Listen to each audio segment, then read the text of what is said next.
দর্শক আমন্ত্রণ জানাচ্ছি সিলেটপুর সরাসরি সম্প্রচারে। আমি নিবেন্দু তালুকদার। সরকার পতনের এক দফা দাবি নিয়ে বিএনপির যে আন্দোলন কর্মসূচি চলমান রয়েছে, সেই আন্দোলনকে সফল করতে বিএনপি নেতা কর্মীরা কেন্দ্র ঘোষিত কর্মসূচির অংশ হিসেবে সিলেট সহ পুরো দেশ জুড়ে মানববন্ধন কর্মসূচি পালন করছেন। সেখান থেকে আপনাদেরকে সরাসরি দেখানোর চেষ্টা করছি। আমরা দেখতে পাচ্ছি বক্তব্য রাখছেন সিলেট সিটি কর্পোরেশনের সাবেক সফল মেয়র আরিফুল হক চৌধুরী।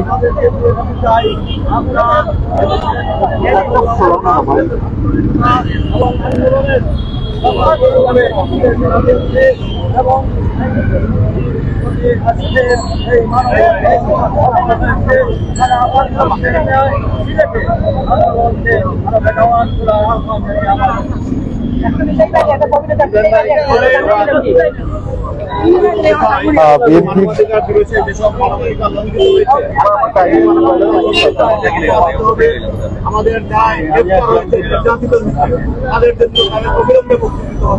আদারওয়াইজ এই মানবাধিকার জাতিসংঘের অন্তর্ভুক্ত বাংলাদেশের রাষ্ট্র, সেখানে এইভাবে মানবাধিকার লঙ্ঘন বাংলাদেশের জনগণ মেনে নেবে না। অবিলম্বে এই প্রহসনের দক্ষিণ বাতিল করে নিরাপত্তা সরকারের অধীনে নির্বাচন দিতে হবে, সেটাই আজকে আমাদের শপথ এবং সেটাই আমাদের দাবি। দর্শক, কেন্দ্র ঘোষিত কর্মসূচির অংশ হিসেবে আজকে বিএনপির যে মানববন্ধন চলছে সেটি সিলেট থেকে পুরো দেশ জুড়ে পালিয়ে দিয়েছেন। এখান থেকে গ্রেপ্তার নেতা কর্মীদের মুক্তি সহ নিরপেক্ষ নির্দলীয় সরকারের অধীনে নির্বাচন অনুষ্ঠিত করার আবারও দাবি জানাচ্ছে।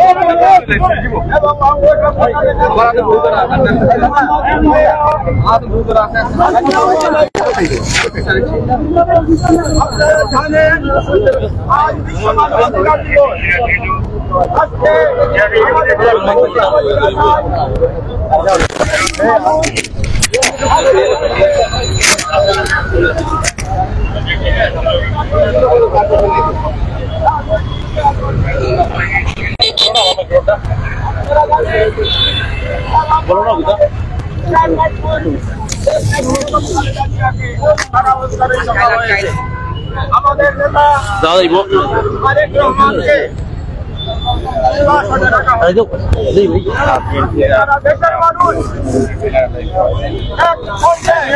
ভাই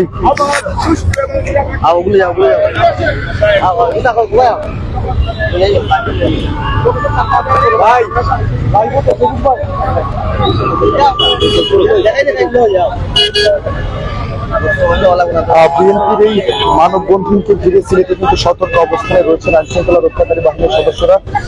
দেশের বিভিন্ন জায়গায় আমরা দেখেছি যে বিএনপি নেতা কর্মীরা মানববন্ধনে বিভিন্ন অপ্রীতিকর ঘটনা ঘটানোর চেষ্টা করেছেন, সেখানেই আইন শৃঙ্খলা রক্ষাকারী বাহিনীর সদস্যরা কঠোর পদক্ষেপ নিয়েছেন। এখানেও আমরা দেখছি সিলেটেও তারা আন্দোলনকে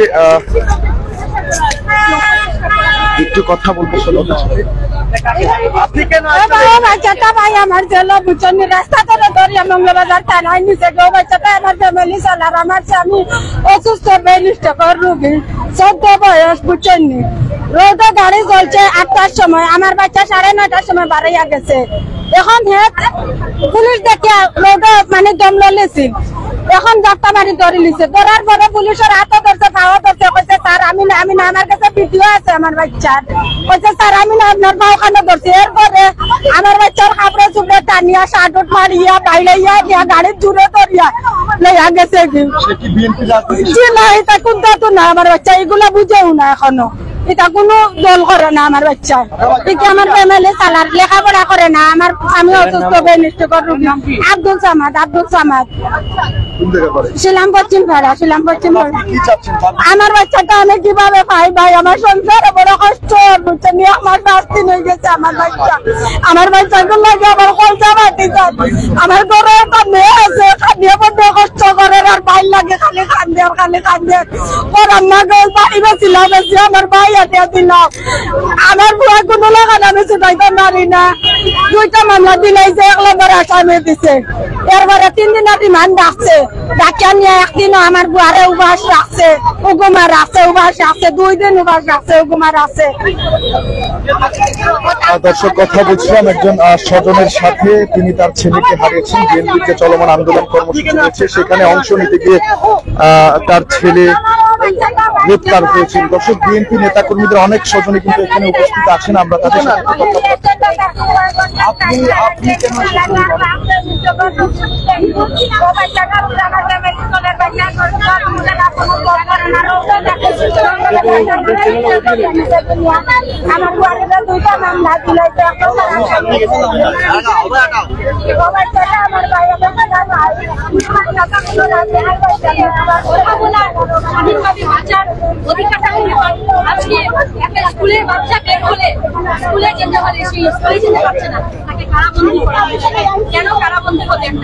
আজকে বিশ্ব মানবাধিকার দিবসে বিএনপি নেতাকর্মীরা রাস্তায় নেমেছেন। তাদের যে কেন্দ্র ঘোষিত কর্মসূচি আছে সারা দেশব্যাপী একযোগে মানববন্ধন কর্মসূচি, সেই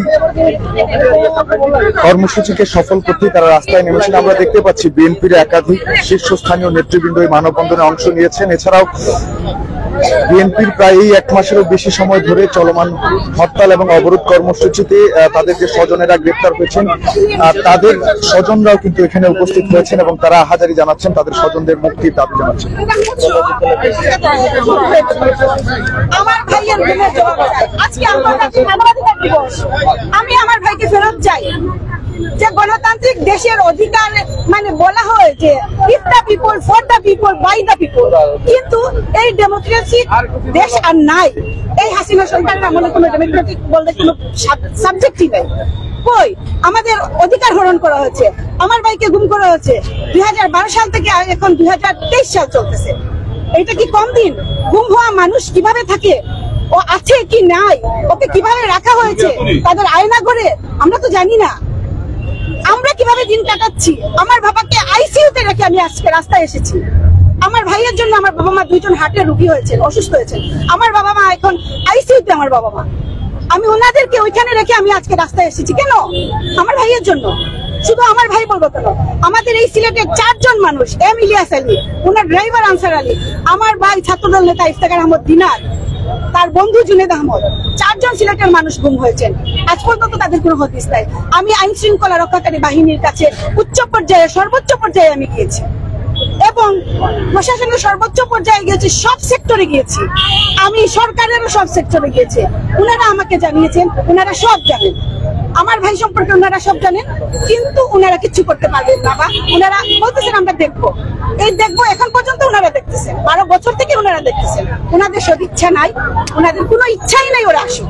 এবং এটা স্পষ্টভাবে প্রমাণিত যে ওনারা যে এদেরকে গুম করেছেন, এইসব অকুতোভয় সৈনিক, বিএনপির এইসব অকুতোভয় সৈনিক যারা, এদেরকে বেছে বেছে গুম করা হয়েছে সারা বাংলাদেশ থেকে। যদি তাদেরকে গুম করা না হতো, এই হাসিনা সরকার এত বছর থেকে এখানে টিকে থাকতে পারতো না। এটা স্পষ্ট, এটা সাধারণ মানুষও জানে। ধন্যবাদ। এই মুহূর্তে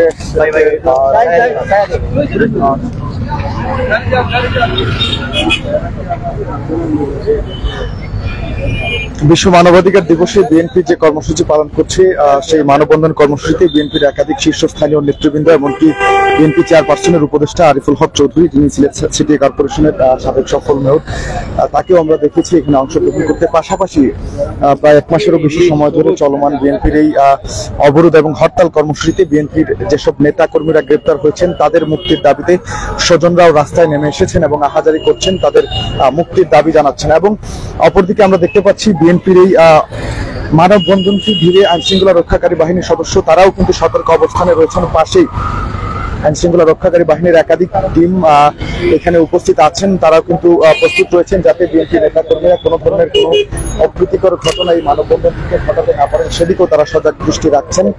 এবং এখানে তারা আমরা দেখতে পাচ্ছি বিপুল সংখ্যক আইনশৃঙ্খলা রক্ষাকারী বাহিনীর সদস্যরা উপস্থিত রয়েছেন। কিছুক্ষণ আগে আমরা দেখেছি বিএনপির এই মানববন্ধনে সিলেটে বক্তব্য রেখেছেন সিলেট সিটি কর্পোরেশনের সাবেক মেয়র আরিফুল হক চৌধুরী সহ বিএনপির শীর্ষস্থানীয় নেতৃবৃন্দ।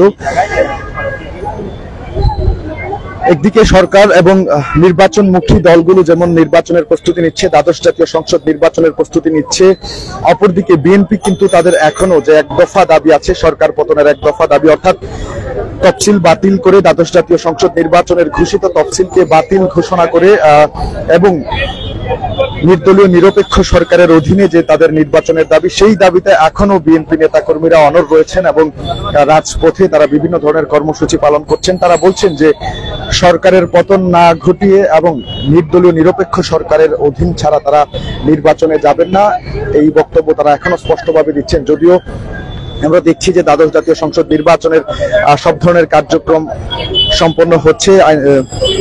বর্তমান সরকার এবং নির্বাচনমুখী দলগুলো তারাও তাদের প্রার্থীর মনোনয়ন দিয়েছে, মনোনয়ন জমা দেওয়া হয়েছে, যাচাই বাছাইয়ের কাজও কিন্তু শেষ এবং ঘোষিত তফসিল অনুযায়ী আগামী 7 জানুয়ারি দ্বাদশ জাতীয় সংসদ নির্বাচন অনুষ্ঠিত হওয়ার কথা আছে। আর সেই নির্বাচনে বিএনপি এখনো যাবে না বলে তারা অনড় এবং এই দাবিতেই তারা কিন্তু বিভিন্ন ধরনের কর্মসূচি পালন করে যাচ্ছে। যেমনটা আমরা আজকেও দেখেছি, কেন্দ্র ঘোষিত কর্মসূচির অংশ হিসেবে সিলেট সহ পুরো দেশ জুড়ে বিএনপি মানববন্ধন কর্মসূচি পালন করছে এবং দেশের বিভিন্ন জায়গায় ইতিমধ্যেই তারা এই কর্মসূচিটি সফলভাবে শেষ করেছে। বেশ কিছু জায়গায় আমরা দেখেছি পুলিশের সাথে তাদের মুখোমুখি অবস্থানে যেতে এবং কিছুটা বাধা বিপত্তির সম্মুখীন হতে। আইন শৃঙ্খলা রক্ষাকারী বাহিনীর সদস্যরা বলছে এই মানববন্ধন চলাকালে বিএনপি নেতা কর্মীরা যাতে কোনো ধরনের নাশকতা বা সহিংসতা বা অপ্রীতিকর ঘটনা ঘটাতে না পারেন সেই ব্যাপারে তারা সজাগ রয়েছেন এবং মূলত এর জন্যই কিন্তু আইন শৃঙ্খলা রক্ষাকারী বাহিনীর সদস্যরা মাঠে অবস্থান নিয়েছেন এবং আইন শৃঙ্খলা রক্ষাকারী বাহিনীর সদস্যদের করা পাহারাতেই বিএনপি নেতা কর্মীদের এই মানববন্ধনটি শেষ হলো। দর্শক, সিলেটে এই মানববন্ধন কর্মসূচির সর্বশেষ খবরাখবর জানাচ্ছিলাম আমি, নিবেন্দু তালুকদার। সারদ কর্মসূচির অংশ হিসেবে বিএনপি সিলেটে এই মানববন্ধন কর্মসূচি পালন করছে। আজকে বিশ্ব মানবাধিকার দিবস এবং এখান থেকে আজকে যে তারা মানববন্ধন কর্মসূচিটি পালন করলো সেখান থেকে আমরা দেখেছি যে গত 1 মাস ধরে বিএনপির যেসব হরতাল এবং অবরোধ কর্মসূচি চলছে সরকার পতনের এক দফা দাবিতে, সেখানে যেসব নেতা কর্মীরা গ্রেপ্তার হয়েছেন বা আটক হয়েছেন তাদের মুক্তির দাবিতে তাদের স্বজনরাও কিন্তু সিলেটের মাঠে নেমেছিলেন এবং তাদের মুক্তির জন্য তারা সিলেটের রাজপথে আহাজারি করেছেন। এছাড়াও এই মানববন্ধন থেকে তারা আবারও স্পষ্ট বক্তব্য দিয়েছেন যে দ্বাদশ জাতীয় সংসদ নির্বাচনে নির্দলীয় নিরপেক্ষ সরকারের অধীন ছাড়া তারা অংশগ্রহণ করবেন না এবং এই দাবি যাতে মানা হয় এবং তাদের যেসব নেতা কর্মীদের গ্রেপ্তার করা হয়েছে তাদের জন্য অবিলম্বে মুক্তি দেওয়া হয়, তারা সেই দাবি জানিয়েছেন। দর্শক, এই ছিল সিলেটে বিএনপির মানববন্ধন থেকে আমার কাছে সর্বশেষ তথ্যাদি। এতক্ষণ আমাদের সাথে থাকার জন্য সবাইকে অসংখ্য ধন্যবাদ জানাচ্ছি। পরবর্তী আপডেট পেতে অবশ্যই সিলেট ভিউর সাথে থাকুন।